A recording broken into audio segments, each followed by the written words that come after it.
The plate didn't break because it slipped. It shattered because the man holding it was already cracking inside. Imagine a quiet kitchen, the faint hum of the refrigerator. A man, let's call him Mark, standing barefoot on cool tiles, his hands trembling. Someone asks him gently if he forgot to take out the trash. And in that moment, his voice sharpens, his chest tightens, and he snaps, loud enough that even he feels it echo in the walls. But deep down, he knows it wasn't about the trash. Have you felt that? When the smallest inconvenience feels like a personal attack, when your hands clench before your mind even catches up, when you hear yourself saying words you can't take back, even as a strange grief swirls beneath the anger. Why does this happen? Why do good men, thoughtful men, find themselves lashing out at strangers, at loved ones, at themselves, over things that don't really matter? Why does the heat rise so fast you don't recognize yourself? If you've ever stood there, red-faced, breath short, wondering why you feel trapped in a body that reacts before you can think, this is for you, because what no one tells you is this: anger is rarely just anger. It's a messenger. It carries unspoken grief, unmet needs, unprocessed pain. It's a signal fire, burning over something buried too deep to name. And here's the hidden reason. The part almost no one teaches you. It's not simply because you're hot-headed, or too emotional, or broken. It's because your nervous system, your mind, and your past have conspired to defend you in ways you never understood. In the next few minutes, you'll see how these patterns form, why you keep feeling hijacked by them, and most importantly, how you can begin to loosen their grip before they burn down more of your life. But first, let me ask you, what have you said in anger that still sits heavy on your tongue today? Take a breath, feel it, and stay with me, because what you're about to discover might explain not just how you get angry so easily, but why. It's strange how anger feels alive, how it moves through your body like fire and ice at the same time. One moment you're holding it together, then something small snaps you open. Words you don't mean fly out. A door slams. A chair scrapes harshly across the floor. Later, when the heat fades, you're left staring at yourself in the quiet aftermath. Heart pounding, throat dry, a heaviness in your chest that feels like guilt and confusion tangled together. For many men, it's like living with a silent enemy inside. You tell yourself, I should be more in control. I should know better. I'm not that guy. But here's the truth. This struggle isn't because you're weak or cruel or inherently broken. It's because anger, especially the kind that comes too fast, is about what's underneath. Bessel van der Kolk, psychiatrist and trauma researcher, once said, the body keeps the score because what we don't feel or express builds pressure inside, unspoken grief, hidden fear, long-forgotten hurt. When they have nowhere to go, they twist into anger. In 1991, at Stanford, researchers studied men who described themselves as always angry, but didn't know why. One participant, Mark, said he just had a temper. But during therapy, something unexpected happened. Mark began talking about his childhood, a father who never listened, a home where crying was punished. The therapist taught him to notice his tight fists, shallow breath, and to speak what he was really feeling before it boiled over. Over weeks, his anger outbursts dropped by nearly half, not because he suppressed them, but because he finally heard himself. You see, it's not that your anger is wrong, it's that it's often misunderstood, even by you. Aristotle, philosopher and teacher, once warned, anybody can become angry. That is easy, but to be angry with the right person, to the right degree, at the right time, for the right purpose, that is not easy. So let me ask you, honestly, what has your anger been trying to tell you all these years? Sign number 1, the sudden volcano. D, it's a quiet dinner, warm light, the clink of silverware. And then, The match strikes. The words come out hotter than you knew you felt. Sharp, loud, echoing. This kind of anger feels like lightning without clouds, unannounced, but devastating. Researchers at the University of Michigan, 2010, discovered that in men with flash anger, the nervous system was already simmering minutes before their minds caught up.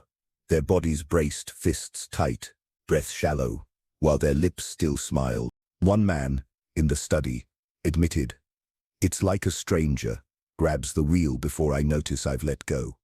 That stranger lives in many of us, years of swallowed grief and small humiliations pressurizing beneath the skin. The smallest thing, a forgotten errand, a careless laugh, becomes the spark. You've felt it, haven't you? That alien heat in your cheeks, that moment after, when the silence is louder than your voice. Who is really speaking? When the volcano erupts. Sign number 2, the silent boiled day. Cool. Not all anger roars. Some anger is quiet, a kettle on low flame, hissing softly beneath the lid. You sit at your desk, scrolling your phone, but your jaw aches. Every name you see feels like a slight. Every compliment for someone else sounds like an insult to you. Marcus carried this kind of anger. He never shouted, but every night he clenched his teeth so hard he cracked a molar. His mind rehearsed petty revenge. They'll regret how they've treated me. I'll make sure of it. Aaron Beck, father of cognitive behavioral therapy, called this ruminative hostility, the kind of quiet fury that hollows you out from the inside, leaving scars where no one sees. When your chest feels heavy and your smile feels fake, whose name are you whispering in the dark? Sign number 3, the echo chamber. That some anger isn't even yours to carry anymore. It's borrowed from old wounds, a voice from your childhood, an old betrayal, echoing in today's hallway. You raise your voice at your boss because his tone reminds you of your father's. You slam the door on your friend because he smiled like your bully did. In 1987, Yale psychologists named this emotional echo, when the present becomes the stage for past humiliations to replay, louder and louder. One participant in their study was asked what he'd say if the person he was really mad at walked in. He said, almost in a whisper, "I'd tell my father to stop looking at me like I'm nothing." When you snap at someone today, whose shadow are you really fighting? Sign number 4, the short fuse at home BLM. It's strange, isn't it?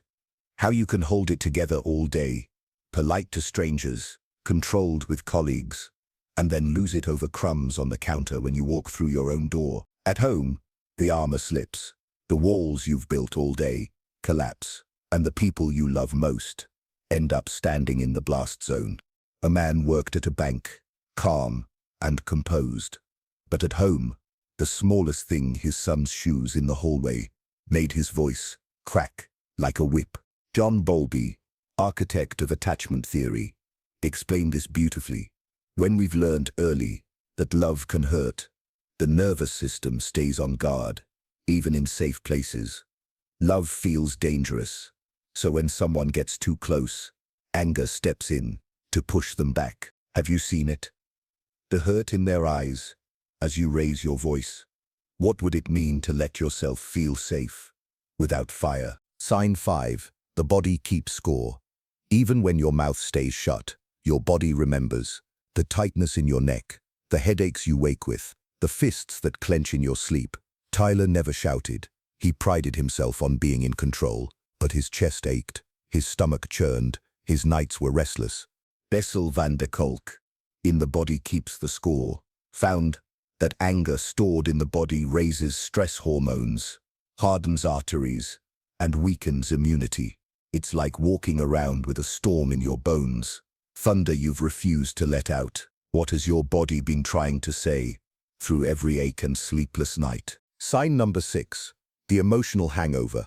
And then comes the quiet after the storm. The silence in the room feels louder than the shouting did. People avoid your gaze. You avoid your own reflection. You wake the next day heavy, a hollow ache in your chest, replaying the words you can't unsay. It's like waking to find your own garden flattened by the storm you summoned, petals torn, earth churned, roots exposed. Man is not the creature of circumstances. Circumstances are the creatures of man. Benjamin Disraeli, British statesman and writer. What would you plant if you stopped uprooting what you love? Sign number 7. The blame lens. Sometimes anger isn't an explosion. It's a filter. Everything you see is someone else's fault. Every problem is caused by them. Everyone is out to slight you, block you, disrespect you. Rendon wore these glasses. At work, he believed his boss was sabotaging him. At home, he believed his friends didn't care. Even strangers at the grocery store felt like enemies in disguise. Albert Ellis, who created rational emotive behavior therapy, called this the irrational filter, a belief that others must always treat you perfectly, and if they don't, it's proof they're against you. What would you see if you took the glasses off? So what do you do when your own anger surprises you? When it rushes through your chest, louder than your thoughts, stronger than your will? Here are 4 powerful, realistic ways to calm the storm without shoving it down or letting it burn you alive. Number 1. Write the unsaid. For the man whose anger erupts like a sudden volcano, this practice clears the fuse. When you feel it bubbling, grab a pen and write down what you'd actually say if no one were watching. A 2014 Stanford study showed that men who wrote their uncensored emotions before responding were 40% less likely to lash out verbally. It isn't about sending the words. It's about seeing them outside of you.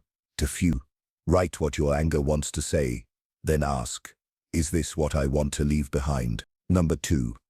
Anchor in the body. For the silent boil, where anger poisons you inside, bring it back into the body. Sit still, press your feet into the floor, breathe deeply, and locate where you feel the heat in your jaw, your chest. Stephen Hayes, creator of acceptance and commitment therapy, calls this anchoring, feeling without fueling. Marcus began doing this quietly, before meetings. At first, his jaw still clenched, but over weeks, he learned to feel the pressure without feeding it, and his silent rage softened. Number 3. Break the mirror. For the echo chamber, where old wounds replay in the present. Pause and ask, who am I really angry at? Psychologist Richard Lazarus found that identifying the true source of emotion, often past hurt, cuts the intensity in half. Ethan started telling himself, that voice isn't my boss. That's my father. It didn't erase the sting, but it returned him to the present, where he could respond instead of react. Number 4. Practice the pause. For the short fuse at home, remember this. You don't owe an instant reaction. When the man realized his anger was hurting his family, his therapist taught him a simple ritual. Inhale, slowly, count to 4, and choose silence. He pictured his words as arrows and held them.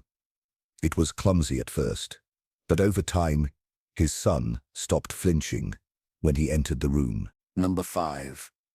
Rebuild after the storm. For the emotional hangover, guilt after the blast, don't just bury it, repair it. Psychologist Kristin Neff encourages self-compassion and responsibility together. First, apologize, clearly, without excuses. Then forgive yourself for what you didn't know before. Imagine planting new seeds after a storm. The ground is softer than you think.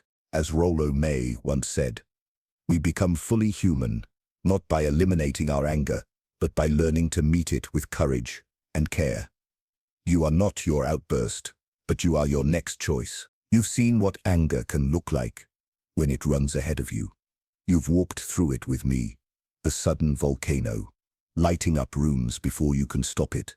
The silent boil, a quiet poison in your chest. The echo chamber, full of voices that don't belong to today.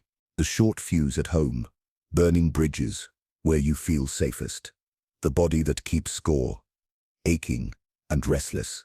The blame lens, painting enemies where there are none. And the emotional hangover, the quiet wreckage in the morning light. And here you are, still standing, still watching, still willing to name it.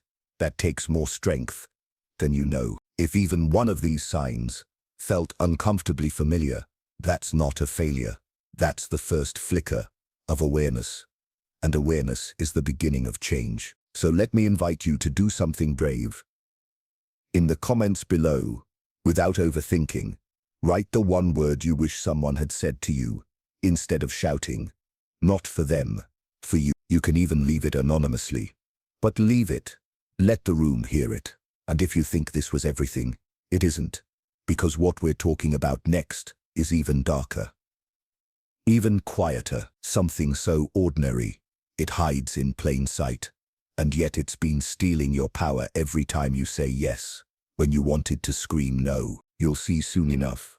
If you felt something shift here today, subscribe. Not for me, but for the part of you that refuses to sleepwalk through another storm. As Viktor Frankl reminds us, what is to give light must endure burning. Choose what you'll burn for. And I'll see you in the next one. You are watching Psychosophy, where psychology meets philosophy.